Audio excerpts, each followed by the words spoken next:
watching DD India News Hour, India's voice to the world. I'm Amritpal Singh. Coming up in the next 1 hour, Russian President Vladimir Putin to visit North Korea for the first time in 24 years. The visit raises concerns among US allies about military cooperation in violation of UN resolutions. Tensions escalate after North Korean soldiers cross the border with the South and South Korea fires warning shots. Multiple injuries reported. Indian Prime Minister Narendra Modi to visit Varanasi, a town in northern India, to release a package of 200 billion rupees for farmers. Severe heatwave conditions persist in North India. Countries across the world witness extreme weather patterns, from scorching heat to devastating floods.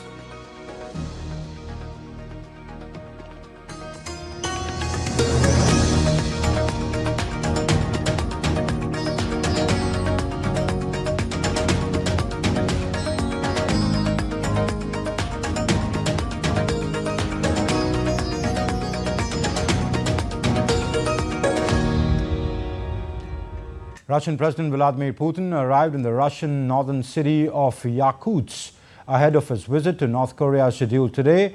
As per reports, the visit will include one-on-one discussions between the two leaders, as well as signing of documents and a statement to the media. Russian Defense Minister Andrei Belousov, the Foreign Minister Sergei Lavrov and Deputy Prime Minister Alexander Novak will be part of the delegation. And Russia's President Vladimir Putin is set to travel to North Korea for a two-day visit starting Tuesday. It is the Russian president's first trip to the country in more than 2 decades and the latest sign of deepening alignment. Ahead of his visit, in an article published in the North Korean state media, said that Russian president has pledged his unwavering support to the country and promised to build trade and security systems that are not controlled by the West.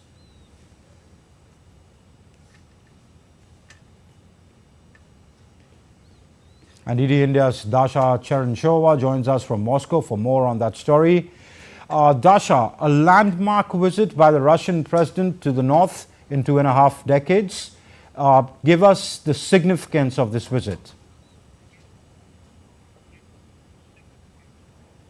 Well, it is very significant. It is also a return visit by the Russian president to the DPRK after Kim Jong-un, the head of the DPRK, traveled to Russia's Far East in September. We understand that ahead of this visit, Russian president has also taken the offer of the Russian Foreign Ministry to sign the agreement on the strategic partnership with the DPRK. As we understand things stand now, Moscow says that it is willing to continue its partnership with the DPRK no matter what other countries think about this partnership. And we also have heard the Russian officials here saying that what this partnership means is that Russia does want to have stronger relations with its neighbors. We also have seen the Russian president signing a number of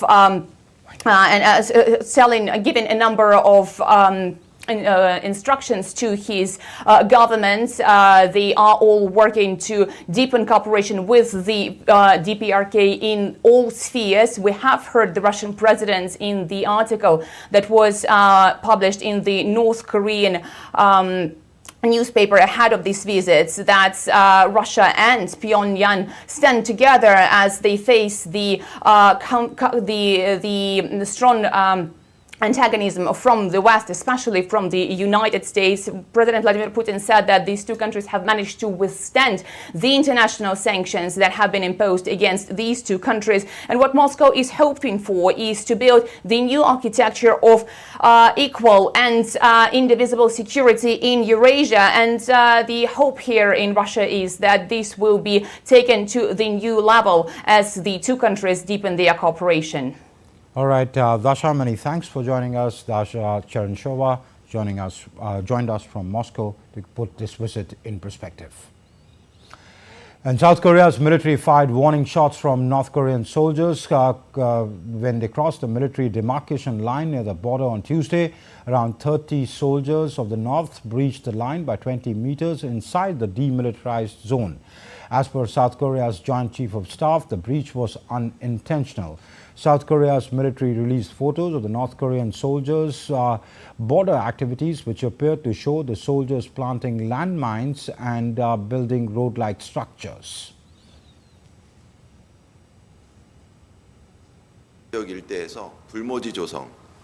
The North Korean military is carrying out various types of activities at the frontline area, including making barren land, planting landmines, reinforcing tactical roads, and installing unidentified structures which appear to be anti-tank barriers. Our military is closely monitoring the activities of the North Korean military.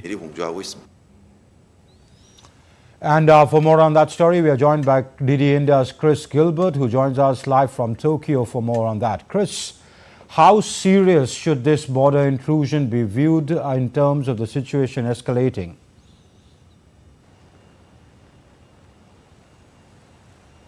Well, we can take our lead from the South Korean Joint Chiefs of Staff, who for a second time in 9 days on this kind of accident have viewed it just as such, an accident by the North Korean troops.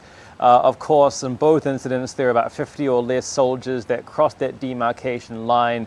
And I think both parties understand that North Korea is hardly likely to set in motion any kind of conflict with 50 soldiers walking towards South Korea. They understand by their own comments that activity is escalating along that line inside the broad DMZ area, largely due to the actions of South Korea by completely abandoning the 2018 DMZ de-escalating agreement and the very assertive stance that Yoon Suk-yeol's administration has taken over the last 2 years, matched with, as experts say, the stubbornness of Pyongyang and how increasingly reactionary and inflammatory its language has become. What is significant, however, is this creeping escalation of militarization along the DMZ again, regardless of how it happened, and also the divergence between the two countries and the two blocs in general. We have Vladimir Putin hours away from conducting his first summit in Pyongyang in 24 years. We have South Korea going in the other direction, becoming ever closer with Japan and the US. That gulf and the lack of communication, experts say, is the real concern here, not just for conflict, but for any kind of dialogue or talks in the future. All right. Chris Gilbert, many thanks for giving us that update from Tokyo. And South Korea and China held their first round of diplomatic and security dialogue on Tuesday in Seoul. The talks led by South Korean Vice Foreign Minister Kim Hong-kyun and his Chinese counterpart Sun Weidong, and they were joined by senior defense officials from both sides. South Korean President Yoon Suk-yeol and Chinese Premier Li Keqiang agreed to hold talks and resume free trade negotiations when they met last month in Seoul for the summit that included Japan. The Pacific Fleet of the Russian Navy will hold military exercises from June 18th to 28th in the waters of the Pacific Ocean, the Sea of Japan and the Sea of Okhotsk. As per reports, the drills involve about 40 ships, boats and support vessels, around 20 naval aircraft and helicopters, including long-range anti-submarine attack aircraft, as well as anti-submarine and search and rescue choppers.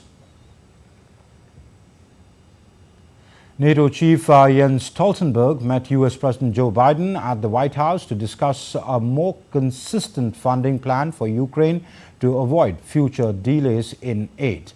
Stoltenberg said that more than 20 NATO members will meet the alliance's target of allocating at least 2% of the GDP to defense this year. Stoltenberg was in Washington, D.C. for preparations for the next month's NATO summit in the U.S. capital. Discuss the upcoming NATO summit here in Washington next month, where we will celebrate the 75th anniversary of the most successful alliance in history, NATO, but also where we take important decisions for the future, not least on defense spending. And I shared with the President the new numbers we have, showing that this year 23 allies will spend 2% of GDP or more on defense, which is twice as much as just 4 years ago, and demonstrates that more and more allies are now really stepping up and investing more in our security. And Stoltenberg further said that NATO will continue to bring Ukraine ever closer to NATO membership at the upcoming summit. We must ensure that Putin's aggression doesn't pay off, today or in the future. That is why, at the summit, we will continue to bring Ukraine ever closer to NATO membership, so that when the time is right, Ukraine can join without delay. Okay, a drone attack in Russia's southern region of Rostov destroyed and burned several oil storage tanks on Tuesday. As per the regional governor, no casualties have been reported. Russia's Ministry of Emergency Situations said that the fire had spread across 5,000 cubic meters and that several dozen firefighters with 21 pieces of equipment were battling the blaze. Ukraine has not commented on the attack.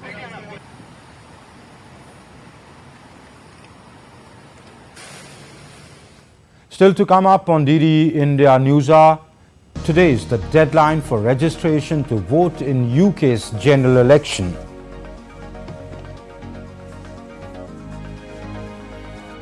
Eleven people found dead in two migrant boat shipwrecks off the Italian coast.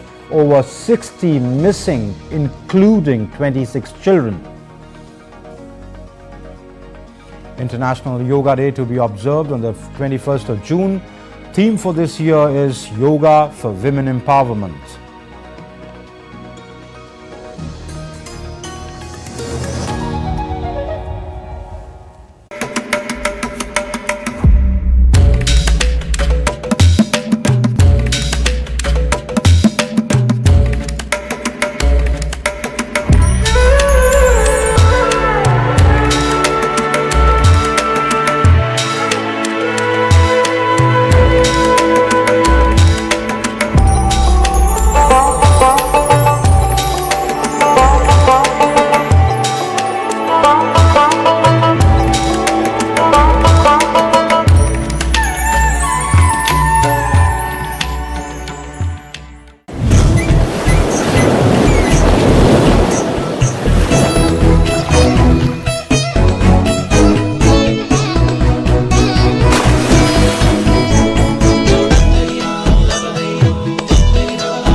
Welcome to Kumarakom, Kerala, God's own country.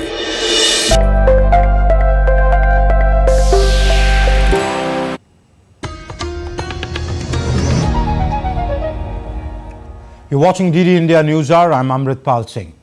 U.S. Special Envoy Amos Hochstein is in Israel in an attempt to defuse escalating tensions between Israel and Lebanon.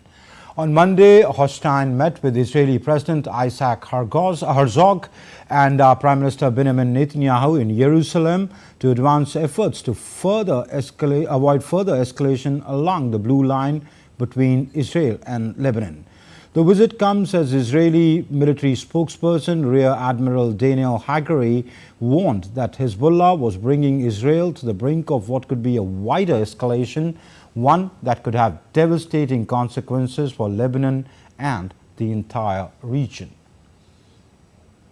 Hezbollah's increasing aggression is bringing us to the brink of what could be a wider escalation, one that could have devastating consequences for Lebanon and the entire region.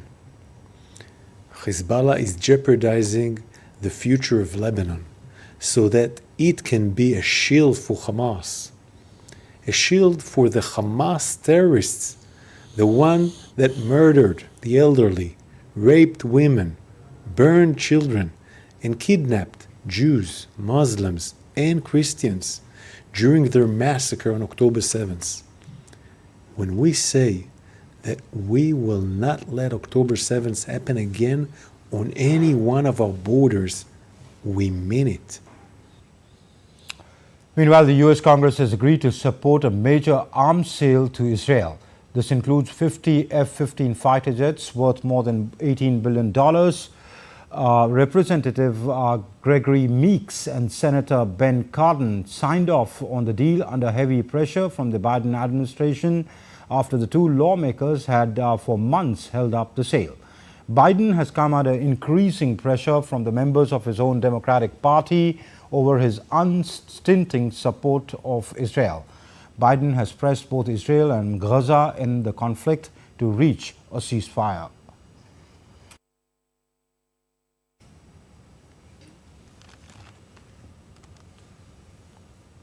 A vote today in the U.S., close to the heart of the country's political power, is creating a major split in the pro-Trump movement. Americans in a district in the state of Virginia, which borders Washington, D.C., are heading to polls to choose their Republican Party nominee for the Congress. But the local contest is being marked mainly as a battle over which candidates has the backing of former President and White House hopeful Donald Trump. DD India's Benji Haya reports from Washington. Here's where we are. The chairman of an ultra-conservative congressional group versus another right-wing politician, one who has the support of Donald Trump. It's a race that's personified a splintering going on deep within Republican circles, characterized by personal feuds over true ideological divides. On the one side, Representative Bob Good. He calls himself a biblical conservative. He's an America First isolationist who wants to crack down on immigration at the southern border, block aid to Ukraine and shrink government spending. On the other, you have John McGuire, a state senator, formerly a Navy SEAL, and someone who denies that Trump lost the last presidential election. He's challenging Congressman Good to be on the ballot for the Republicans in November. Now, they agree on most issues. Both think that Donald Trump should be re-elected to the White House. The difference? Well, Bob Good initially endorsed Trump's rival instead, Florida Governor Ron DeSantis, in the Republican presidential primary. Despite then siding with Trump, the move didn't go down well with the former president, who himself is vying for the Oval Office again. So Trump turned on Bob Good, telling voters in Virginia that he'll stab them in the back, and even sending Mr. Good a cease and desist letter demanding he stop using Trump's name in campaigning. Meanwhile, on the other side of Washington, in the state of Maryland, former governor and now Senate contender Larry Hogan is distancing himself from Trump despite earning his public endorsement. In short, varying strategies on display here as candidates look to carefully navigate the political minefield that is Donald Trump, a convicted felon and a man whose association could make or break somebody's ambitions for high office. Benji Haya in Washington, reporting for DD India. Shifting focus to the United Kingdom now. Today is the deadline for those hoping to cast their ballot in the UK general election to register to vote. British and Irish citizens and the citizens of a Commonwealth country with the right to remain in the United Kingdom are allowed to participate in the election, which will determine the makeup for the next parliament and who becomes the next Prime Minister of the United Kingdom. DD India's Stuart Smith reports from London. In 2022, 86% of eligible voters were registered in the UK. It's a once-for-life process, unless you move house or change your name. A person who is a citizen of one of the 56 independent Commonwealth countries, including Indians, can register if they do not require permission to enter or remain in the UK. That includes those who have indefinite, time-limited or conditional leave to remain. But not everyone registered to vote will cast a ballot.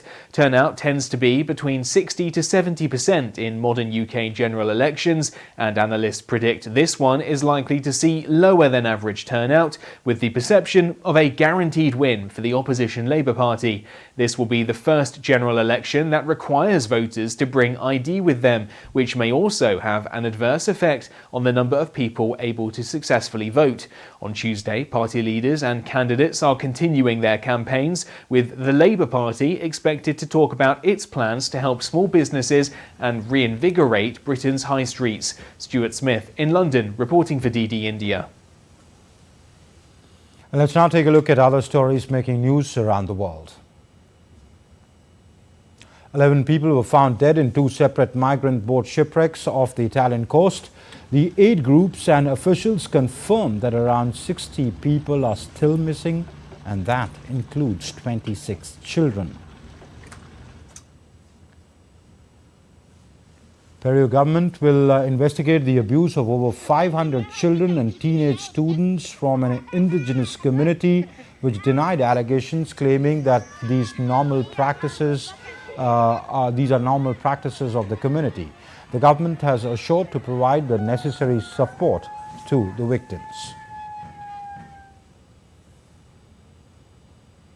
Led by the Korean Medical Association, thousands of South Korean medical professors and practitioners staged a walkout protesting against the government's medical reforms on Tuesday.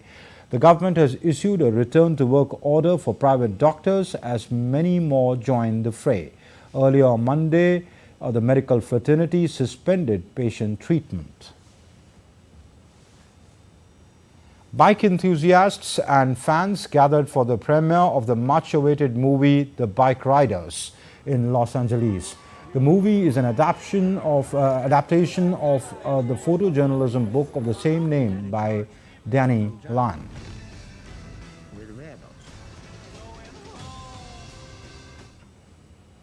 And now all the updates on the International Day of Yoga, which will be celebrated or observed on the 21st of June.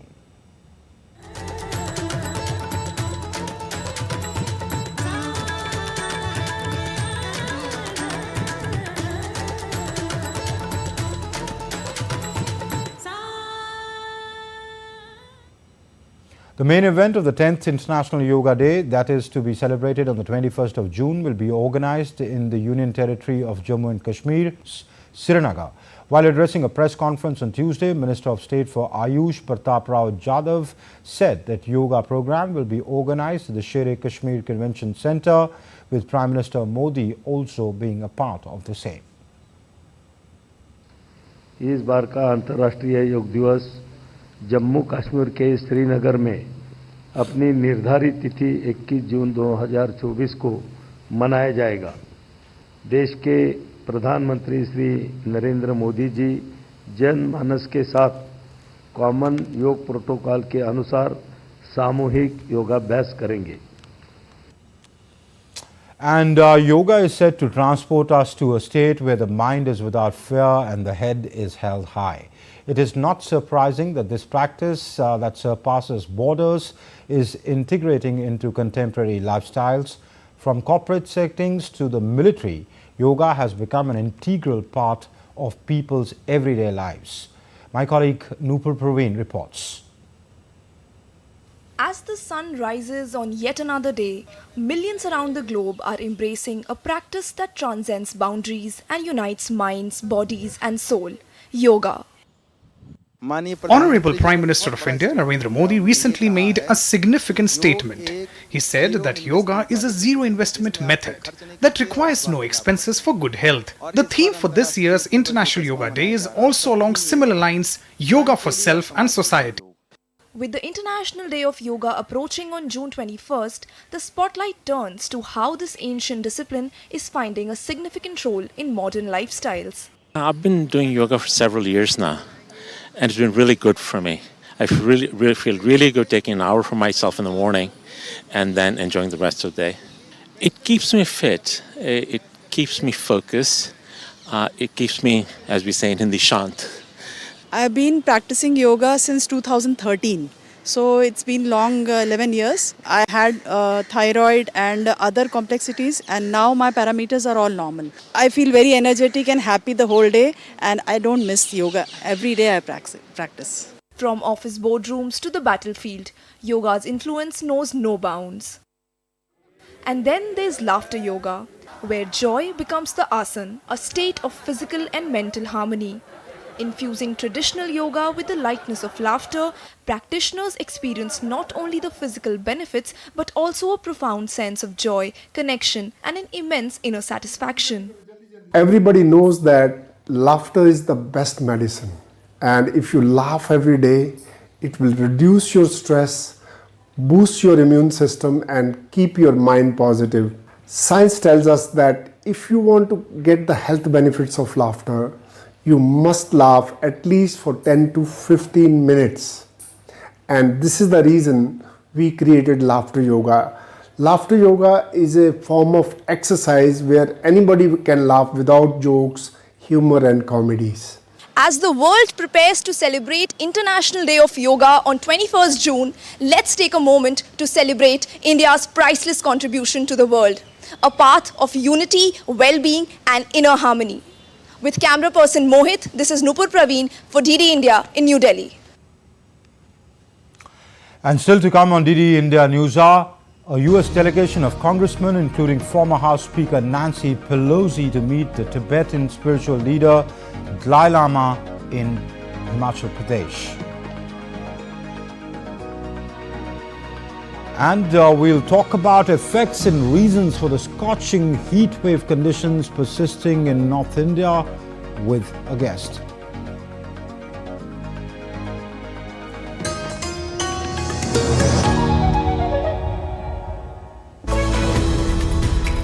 We just don't bring you the news as it unfolds. We get to the heart of the matter. We don't just present facts, we demystify complex social, political and economic events. We break stories that shape the world's present and future because you deserve the truth. I am Tanvi Taneja from New Delhi. I'm Ollie Barrett from London. I'm Nick Harper from Washington, D.C.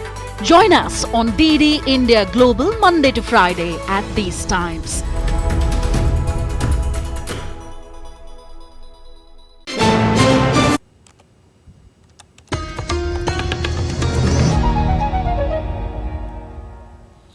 You're watching DD India News Hour. I'm Amritpal Singh. A quick look at the headlines once again. Russian President Vladimir Putin to visit North Korea for the first time in 24 years. Visit raises concerns among US allies about military cooperation in violation of UN resolutions. Tensions escalate after North Korean soldiers cross the border with the South, and South Korea fires warning shots. Multiple injuries reported.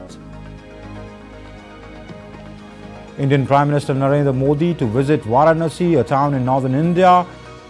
He's expected to release a package of 200 billion rupees for the farmers.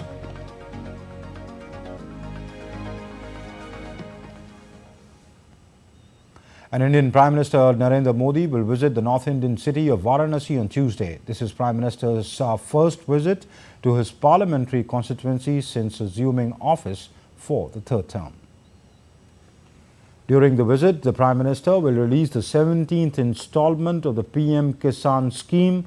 Under the scheme, 200 billion rupees will be transferred to over 92.6 million farmers through direct benefit transfer. The event will also witness distribution of certificates to more than 30,000 self-help groups trained as Krishi Sakhis to serve as para-extension workers. Prime Minister Modi will also witness Ganga Aarti. He will also perform puja and darshan at the Kashi Vishwanath temple. Prime Minister Modi will visit the ruins of Nalanda in Bihar on Wednesday. He will also inaugurate the campus of the Nalanda University in Rajgir. The university is conceived as a joint collaboration between India and the EAS countries, or the East Asia Summit countries. The inauguration ceremony will be attended by several eminent people, including heads of mission of 17 countries. And marking a significant milestone in the India-US space partnership and space exploration, the two countries concluded the strategic framework for human spaceflight cooperation to deepen interoperability in space. During the ICET dialogue between U.S. National Security Advisor Jake Sullivan and National Security Advisor Ajit Doval, the two leaders discussed securing a carrier for groundbreaking joint efforts between NASA and the ISRO astronauts at the International Space Station. The U.S. is working towards commencing advanced training for ISRO astronauts at the NASA Johnson Space Center, the first ever joint effort between NASA and ISRO astronauts at the International Space Station. The milestone will further strengthen India-US space partnership and space exploration. A U.S. delegation, including former House Speaker Nancy Pelosi, arrived at Himachal Pradesh Kangra Airport to meet Tibetan spiritual leader Dalai Lama in Dharamshala. The delegation was received by officials from the Central Tibetan Administration. U.S. representatives said that the purpose of the visit is to reinforce the resolution that U.S. signed for a peaceful resolution of the dispute over the status and governance of Tibet. It's part of a congressional delegation led by Representative Meeks, who is the ranking member of the Foreign Affairs Committee, and Chairman McCall, who's the chair of the Foreign Affairs Committee. Our purpose of our visit is to reinforce the resolution that we signed and to visit His Holiness the Dalai Lama. And let's now take a look at other stories making news. A statutory inquiry into is scheduled to be conducted on June 19th by Januk Kumar Garg, who is the Chief Commissioner of Railway Safety for the Northeast Frontier Railway, into the Kanchenjunga Express accident that claimed several lives and injured multiple people. The accident, which occurred on the 17th of June, led to cancellation and diversion of several trains. The ongoing water supply crunch in the national capital, New Delhi, has taken the center stage with water supply levels dropping to the season's lowest level at 901 mgd, at 10% drop from the normal levels. Aam Aadmi Party Minister Atishi appealed to Haryana government to release water amid the sweltering heat. And India's Department of Telecommunication announced two significant calls for proposals aimed at catalyzing innovation and technological advancement in the sector. The proposals include 5G intelligent village and quantum encryption algorithm.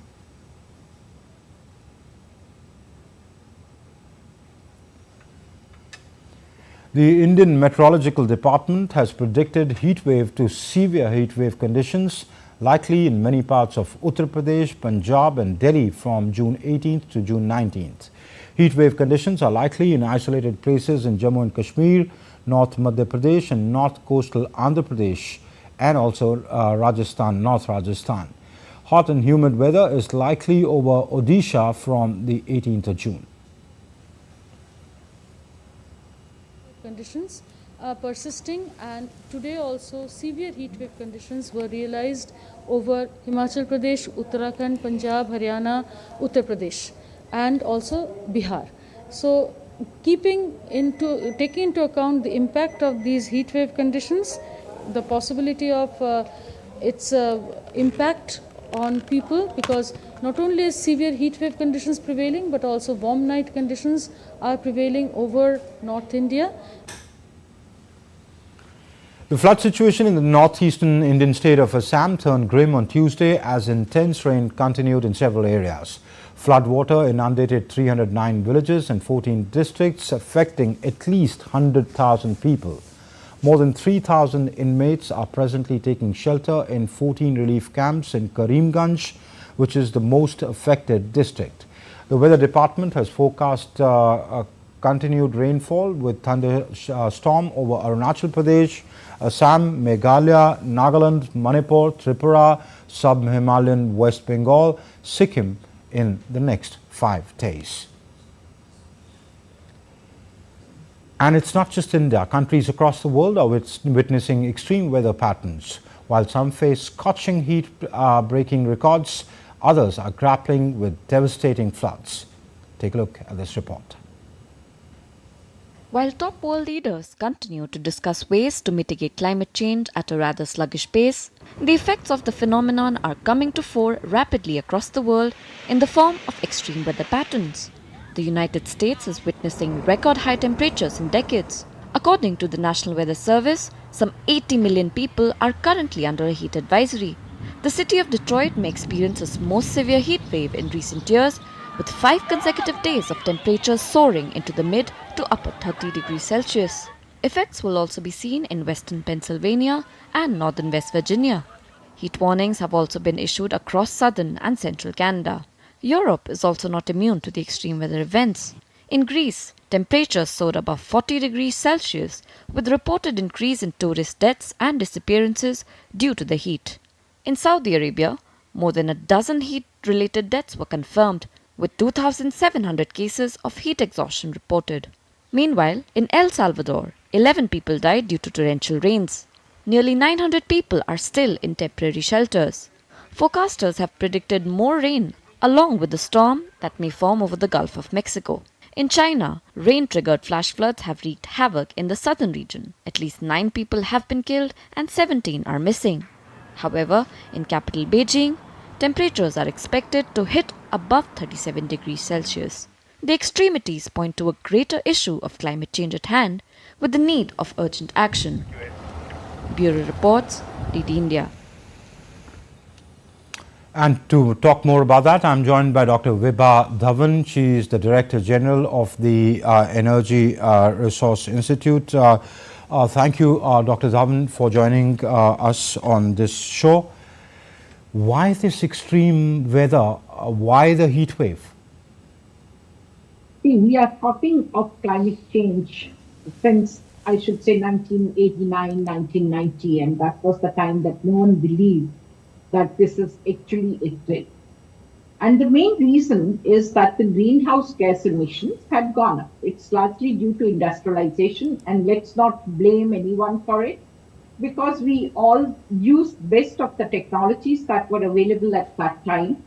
But definitely, whether it is burning of fossil fuel, whether it is electricity generation from coal, or the various energy usage or automobiles and so on, so that has gone up. And that has resulted in greenhouse gas emission, GHG, as we commonly call them. Now, GHG emission is one part of it, and we talk of in terms of that, whether the air is breathable or not, and what is the impact on carbon dioxide. But simultaneously, that has also resulted in increased temperatures. And the studies have shown that the way we are going, the day is not far that we will go up by 1.5 degrees centigrade. And we are already up by 1.15 degrees. And this is the impact of rise of 1.15 degrees that is visible to us. Intergovernmental Panel on Climate Change, it was set up, and of course it has put many studies in well-studied documents, and that have shown that the impact of climate change is really going to be very ugly. And what we are witnessing today, perhaps, if we were already warned of it, and it's uglier than what we expected.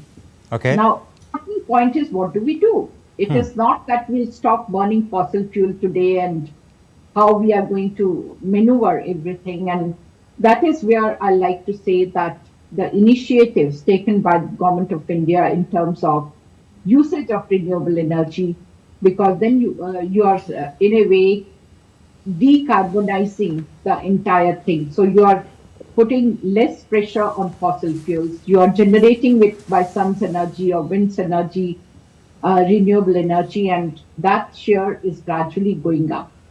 Now, India is also a unique country in terms of per capita energy usage, that's amongst the lowest. But that's also, we have a huge population. So therefore, if we see density-wise how much of energy we are using, it's quite high. And it's going to go up because we are developing, and also people's aspirations are going to go up. And when we talk of heat stress, let's see the usage of air conditioners today in cities like Delhi. Those who have it, they are using it. So therefore, with heat stress, our load on air conditioning or cooling is also going to go up. So we really have to work hard in terms of use of renewables. And another thing I like to mention, and that is in terms of sustainable lifestyle. So let's be a little more sensible in utilizing energy. It's not just affordability that we should look into. We should also look into, first of all, what the planet can afford. And secondly is, what is the impact of my using energy on those who are on the streets?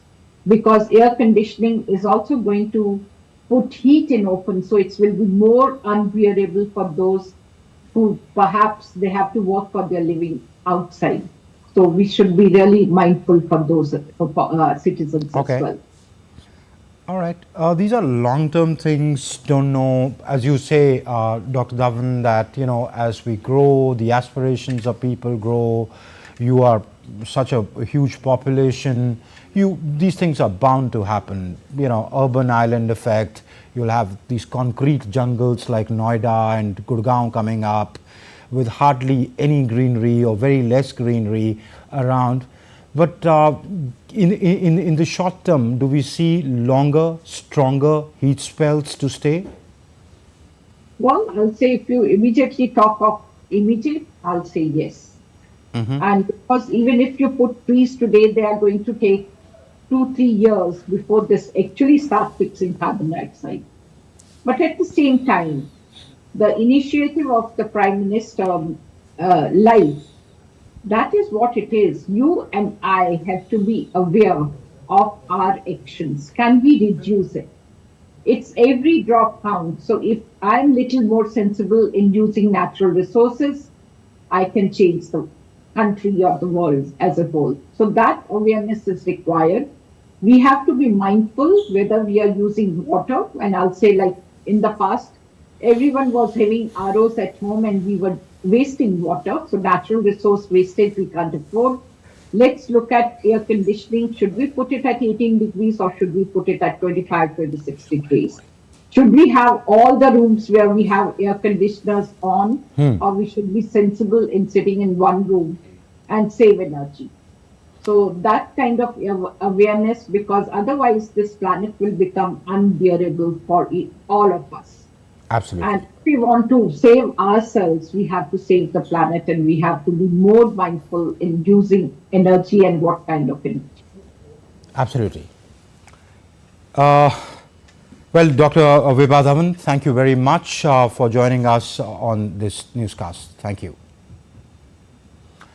And moving on, residents from USA's New Mexico get immediate evacuation orders as fires continue on Tuesday, burning over 4,917 acres to ashes.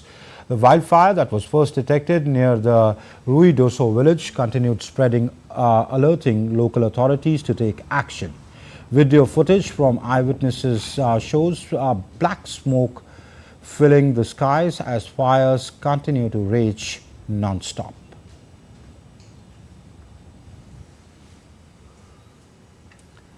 And in another instance, grayish-black smoke columns were seen rising to the skies as wildfires burned in Northern California.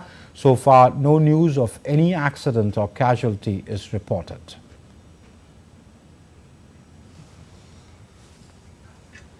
And still to come on DD India News Hour, Fitch Ratings raise India's growth forecast for current fiscal to 7.2%. Also projects growth rate of 6.5% for the next fiscal.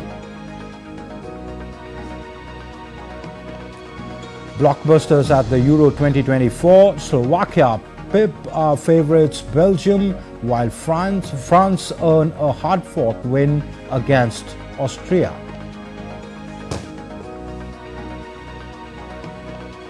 In the 2020 World Cup, West Indies thrashed Afghanistan by 104 runs in their last Group C match.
Welcome to Kumarakol, Kerala, God's own country.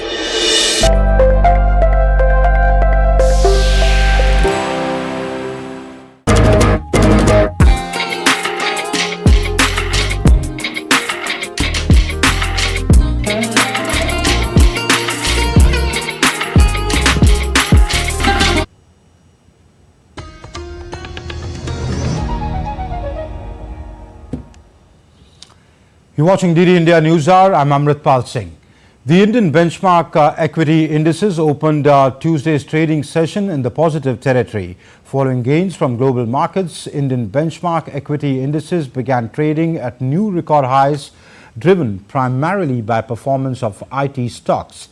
The NSE Nifty 50 opened up by 105 points at 23,570, while the BSE Sensex gained 242 points to 77,235 in the opening trade. While in early trading session, Indian government bonds yield remained mostly unchanged.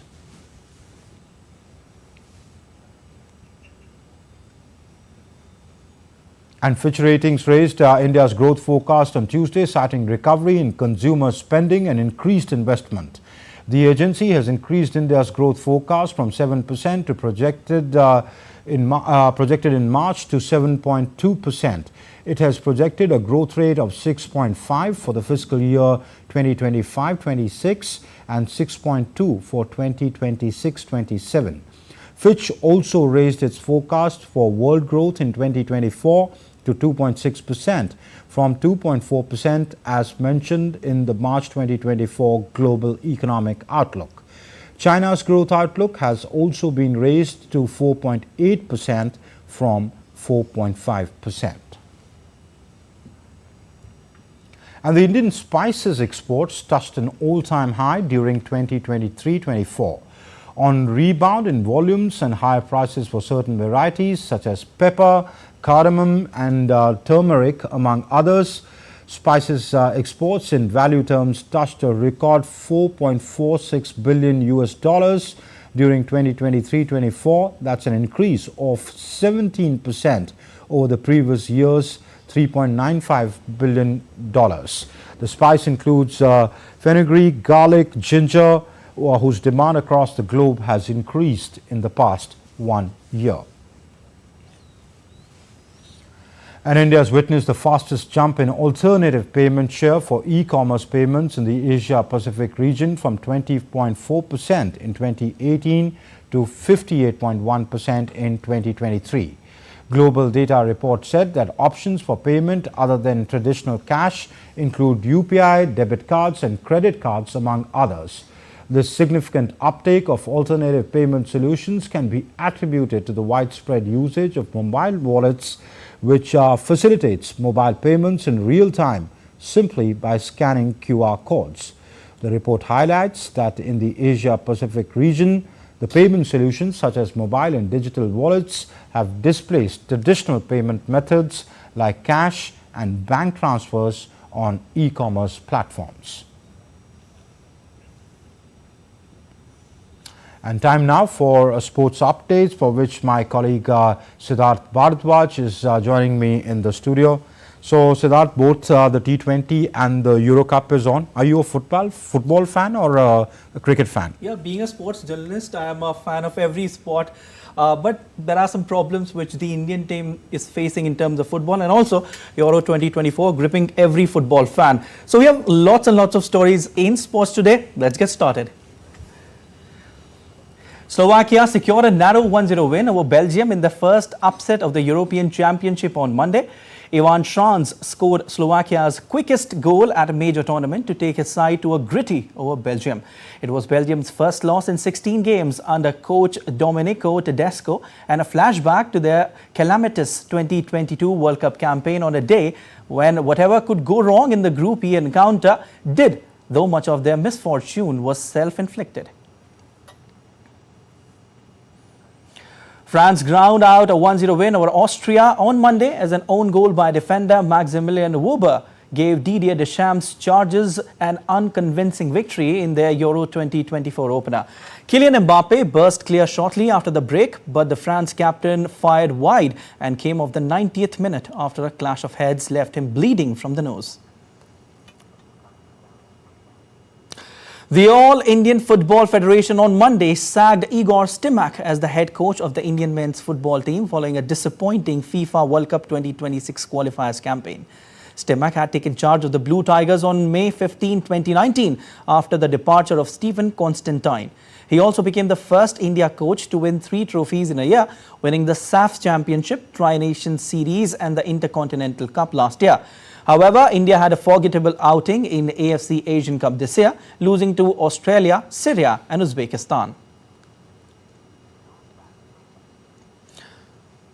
Argentina held a second training session in Atlanta, United States ahead of their Copa America kickoff game on June 20th. Lionel Messi joined the team for a 90-minute drills at the Kansas State University pitch. The world champion squad is in Group A and will play Canada in the tournament opener in Atlanta on Thursday before facing Chile in New Jersey and Peru in Miami. Messi will be joined by veteran winger Di Maria, who is retiring from international duty after the tournament, which kicks off on June 20 in the United States. And in cricket, Nicholas Pooran's fiery knock followed by Obed McCoy's spell helped West Indies thrash Afghanistan by 104 runs on Tuesday in their last Group C match of T20 World Cup. Chasing a whopping target of 219, Afghanistan kept on losing wickets at regular intervals and eventually got bundled out for 114. For West Indies, Obed McCoy scalped 3 wickets while Akil Hussain and Gudakesh Motai scalped 2 wickets each.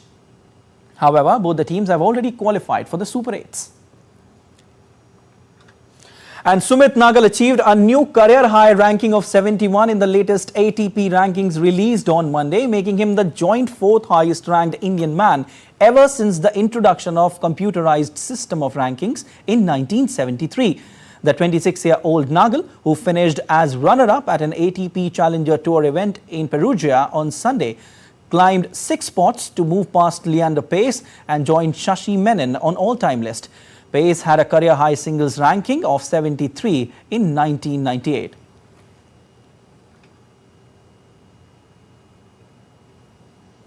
Well, that's all in the world of sport. Over to you, Amrit. Well, thank you, Siddharth, for that, for all the updates from around the world on the sports front. Thank you. And day 4 of the Mumbai International Film Festival kicked off with an interesting masterclass by globally acclaimed filmmaker Alphonse Roy. Filmmaker Alphonse Roy said that there is a lot of scope for Indian wildlife filmmakers as the nation is blessed with magnificent wildlife. At platforms like MIFF, issues can be addressed with the government and filmmakers coming together. A panel discussion on the topic, evolution of animation film and their enduring appeal to the youth, was also organized after that. My films used to be shot either for National Geographic Washington DC or BBC Natural History Unit in Bristol. They used to come out with one Sunday there'll be a film coming out from BBC, and the other Sunday a film coming out from Washington DC. So that used to be the only two films. And that's it then in this edition of DD India's News Hour. But do let us know your thoughts on the news of the day. For those on the go, you can get all the latest news and updates from India and across the world on DD India mobile app. The app is available both on Android and iOS platforms. Scan the QR codes on your screen to download now. And we'll be back with more news as it breaks here on DD India. I'm Amritpal Singh, and from all my team here in Delhi, thanks for watching DD India Live.